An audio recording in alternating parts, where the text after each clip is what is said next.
Mais il y a un truc qui revient souvent dans les lives et je ne comprends pas. La question Antoine Griezmann. Je ne comprends pas. Je ne comprends pas.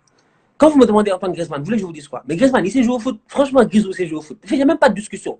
Grisou, il sait jouer au foot. Moi, je ne sais même pas en fait pourquoi les gens discutent. Ouais, Grisou sait jouer au foot. Maintenant, si Grisou, dans son cheminement, il y a plusieurs facteurs qui ont fait que Grisou, finalement, on en arrive aujourd'hui à questionner son football. Ça, c'est de sa faute. Mais Grisou, en valeur intrinsèque, franchement, il n'y a rien à dire. C'est un top player, frérot. Franchement, quiconque dit le contraire, il se trompe. Grisou a porté l'Atlético Madrid ici. Ils sont allés en finale d'Europa League. Ils ont gagné.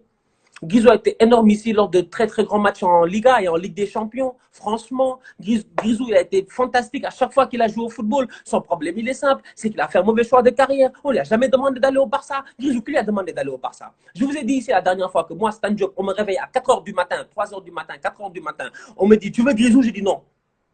Je dis non. Je dis non. Non, mais j'ai bien dit, je dis non. Donc, je ne comprends pas comment les Bartomeu ou tout ça, là, ils se sont réveillés, ils ont dormi, ils sont couchés, ils sont dormis, ils se sont couchés, ils se sont levés, ils se sont couchés, ils se sont levés, ils ont pris leur petit déjeuner, ils se sont levés, ils ont mangé, ils ont discuté, et après, ils se sont assis, ils ont dit, on va acheter Grisou. Franchement. Franchement. Mais Grisou, ça ne change rien sur le fait que le boy, il sait jouer au foot. Donc, il faut arrêter de me parler de Grisou. Laissez Grisou en paix. Il sait jouer au foot.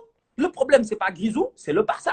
Maintenant, Grisou, lui, là où il y a un problème avec lui, c'est qu'il a fait un mauvais choix. C'est que lui-même ne devait pas aller au Barça. Il aurait dû rester à l'Atlético encore une saison. Peut-être essayer d'aider encore cette équipe-là. Surtout que tu vois, là, en ce moment, l'Atlético, ils ont chaud, tu vois. C'est des bandits, ils ont sorti Liverpool. Grisou, il aurait pu être là, tu vois. Ils ont sorti Liverpool tranquille. Bref, ils auraient pu avoir besoin de lui. Donc, Antoine Griezmann, pour moi, franchement, c'est un joueur qui est intéressant, qui est sensationnel, que j'adore. Franchement, je l'adore. Au-delà du fait qu'il a l'air un peu con.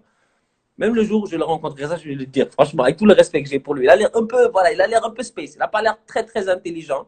Mais en termes de football, c'est un mec extraordinaire. Franchement, ce que Griezmann sait faire sur un terrain, c'est magnifique. Et ça, je respecte ça énormément. Et pour moi, les gens doivent le respecter. Les fans du Barça, vous devez le respecter. Arrêtez ça. Arrêtez-moi ça avec ces problèmes de Grisou là. Il n'y a rien à dire. Grisou, il sait jouer au foot. Voilà. Il sait jouer au foot. Les débriefs me manquent aussi. Vous voyez comment je suis chaud là? J'en ai marre. J'ai dit, je vais allumer la caméra en ce moment. J'en ai marre. J'en ai marre. Je suis fatigué. Putain, je veux du football. Mais ouais, arrêtez avec Grisou. Maintenant, Grisou, il n'aurait pas dû aller au Barça. Franchement, il n'aurait pas dû. Au pire des cas, même, il n'aurait pas aller au PSG. Mais bon, Paris, ils n'avaient pas besoin de lui cette année. Il aurait pas aller au PSG, un truc comme ça, tu vois. Il aurait faire quelque chose. Mais Grisou au Barça, franchement, c'est pas sérieux, quoi. Après, les gens l'attaquent en disant, oui, Grisou, c'est pas jouer au foot. Tu veux que Grisou, il sache jouer au foot? Comment? Si Grisou, il arrive au Barça, il trouve Léo Messi. Il fait quoi, Grisou, avec Léo Messi?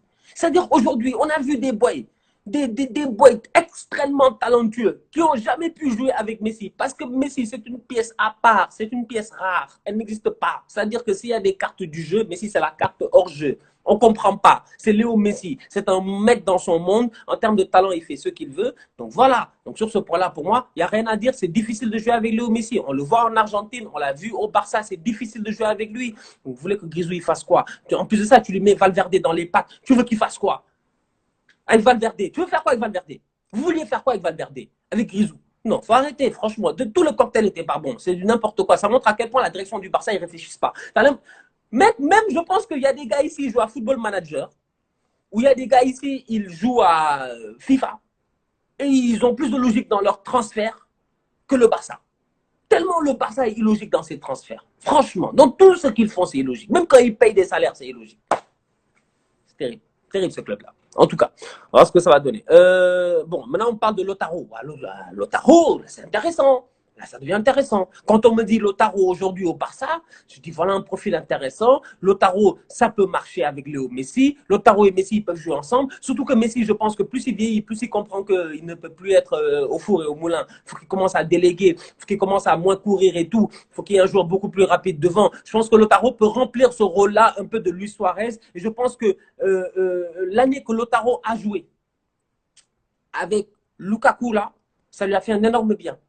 Parce que Lautaro, Lukaku, ça marche. Il a pris confiance dans son utilisation de l'espace par rapport à Lukaku. Quand tu vois son mouvement autour de Lukaku, quand tu vois des fois le fait que, je sais pas moi, taf, débordement de l'Inter-centre, le mec, il sait que Lukaku est derrière lui, il feinte, il laisse le ballon passer. Bref, franchement, pour moi, Lautaro, ouais, c'est Luis Suarez. Ça peut être intéressant. Franchement, il n'y a rien à dire. Lautaro, tu en fais un neuf et il va claquer des buts. Il va claquer des buts. Eh ouais, moi je l'aime bien, moi, Lautaro. Franchement, c'est un bandit. Moi, je dis, Lautaro, faites-les-vous. Lautaro, il va me dire, Ouais, Lautaro, ça peut être chaud quand même. Ouais, Lautaro, ça peut être très chaud. Voilà, Lautaro, ça peut être très très chaud. Ouais, Lautaro Martinez quand même. Ouais, là, j'y pense et je suis en émotion, frère. Je me dis, papa. Je vois déjà les débordements, mec, les Frenkie de Jong, taf, tu prends le ballon, tu donnes à Arthur. Arthur qui donne à Messi. Messi qui revient, tape, il redonne, il garde le ballon. Il voit Lautaro, il lui fait pas la passe. Non, bref, mais sincèrement, ça peut être intéressant. J'ai hâte de voir, j'ai hâte de voir, j'ai hâte de voir. J'ai hâte de voir ce que ça va donner. Sincèrement, j'ai hâte de voir. Non, Lautaro, c'est un très très bon joueur. Il a fait une très très bonne saison. Donc pourquoi pas Lautaro au Barça? Ouais, ça devient intéressant. J'ai vu tout à l'heure là un Ziyech qui est passé. Ziyech, moi j'aime bien. J'aime bien Ziyech. Franchement, j'aime bien Ziyech. Hakim, je l'aime bien. C'est un boy qui sait jouer au foot. Il n'y a rien à dire. Le ballon, c'est son ami. Ça, c'est important. Parce qu'il y a des joueurs, le ballon, c'est pas leur ami. Il y a des gens, le ballon, c'est pas leur ami. C'est leur ennemi. Tu comprends pas. Ils contrôlent le ballon, il va à gauche ou il va à droite. Ziyech, le ballon, c'est son ami. Il lui colle au pied. J'ai encore cette transversale de Ziyech là. Je pense que c'est contre le Real, non? En Ligue des Champions. Je fais une transversale de malade là qui va là-bas de l'autre côté du terrain. Le mec, il a un pied gauche sensationnel. Donc Ziyech aujourd'hui à Chelsea, mais c'est magnifique. C'est sensationnel. Franchement, c'est sensationnel. On va être sérieux. Quand tu vois cette équipe de Chelsea là l'année prochaine, avec des petits là quand même, je lui ai dit, Chelsea, c'est des dangers. Parce que Lampard là, il construit une équipe. Tu sens réellement que Lampard, il est arrivé, il a dit quelque chose au board. Il a dit au board, ne me mettez pas de pression. Je suis pas là pour gagner un titre la première année, la deuxième année ou la troisième année. Peut-être même pas la quatrième année. Mais je suis là pour construire une équipe qui sera jeune, une équipe qui sera compétitive sur le temps. Et Lampard, quand tu vois le chemin qu'il a pris en ce moment, c'est un chemin pour construire une équipe qui est compétitive à travers le temps. Franchement, Kepa, il faisait le con. Il a fait le malin. Il a fait l'impoli sous Sarri. On l'a tous vu. C'est Kepa qui refuse de sortir en finale. Finalement, Lampard, il fait quoi quand Kepa il fait 2-3 mauvais matchs? Il le fout sur le banc. Il met Caballero 60 ans. Il n'en a rien à faire. Kepa était sur le banc. Et quand Kepa est revenu, il a fait un super match. Donc, du coup, il a, comme on dit en Wolof, il a wear. Il a étendu sur du linge. Il a, je sais pas moi, il a.